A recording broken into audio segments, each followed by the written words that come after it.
Ертіс өңіріндегі мүмкіндігі шектеулі азаматтарға арналған кітапхана еліміз бойынша үздік деп танылды. Ерекше рухани азық ордасы зағип және көзі нашар көретін жандарға қызмет көрсетеді. Бүгінде ерекше жандар бір-бірімен дос болып кеткен. Олар көз жанарынан айырылса да, заман ағымынан қалғысы келмейді. Связано с Павлодаром. Здесь родился я.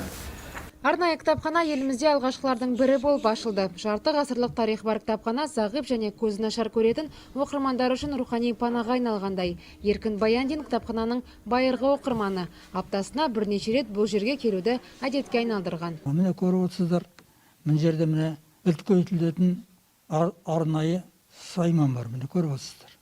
Мұндағы жазулардың барлығын үлкейіп қалағанша көрсетіп отырады. Бұл біздер үшін өте жақсы. Осы мен бүкіл жаңалық газеттерді осыдан қарап оқып шығамыз. Содан кейін кітапхана қызметкерлерінің еңбегін, қызметін өте ерекше бағалаймын. Это наша вот фонотека, мы ее называем. Здесь у нас озвученная литература. Сами видите этот фонд озвученной литературы. Посмотрите, вот, и у кого есть дома тифломагнитофоны, до сих пор пользуются вот этими книгами. Бүгінде кітапхана қорында 70 мыңға жуық құрал болса, олардың тең жарысы көру қабілеті нашар жандарға арналған. Әдебиет нүктелі бедерлі, аудио және дәстүрлі форматта ұсынылады.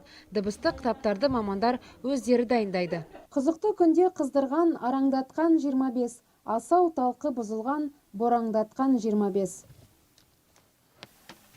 Кітапхана қызметкерлері өз оқырмандарына қарапайым форматтағы кітаптармен қатар аудио форматына жазылған құралдарды да ұсынады. Ол үшін бұл жерде 2018 жылы арнайы жазба студиясы ашылған. Қазіргі уақытта мамандар тобы 2000 жылдық дала жыры атты қазақ жырларының жинағын жазу үстінде.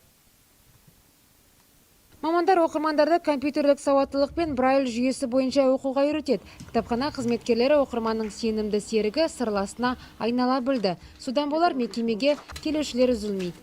Басты міндетіміз өзіміздің оларға деген көзқарасымызды, оларға деген жұмысымыздың бір ыңғайлылығын табу үшін оларға деген. Кітапханаға кіреберістен бастап біз оларға мына кітапты беру арқылы және де оның ішіндегі дыбыстандырылған кітапты, не болса нүктелі бедерлі кітаптарды беру арқылы оларға ерекше бір қызмет көрсетеміз. Кітапхананың 2,5 мыңдай оқырманы бар. Белсенділері рухани азық ордасына өрнектеп оқу үйірмесін ашуға ниет білдірген. Кітапханашылар олардың бетін қайтармай, керісінше қолдау көрсетті. Себебі шығармашылықта шекара жоқ. Ақмарал Есімханова және Жеңіс Темірболат, қорытынды жаңалықтар, Павлодар.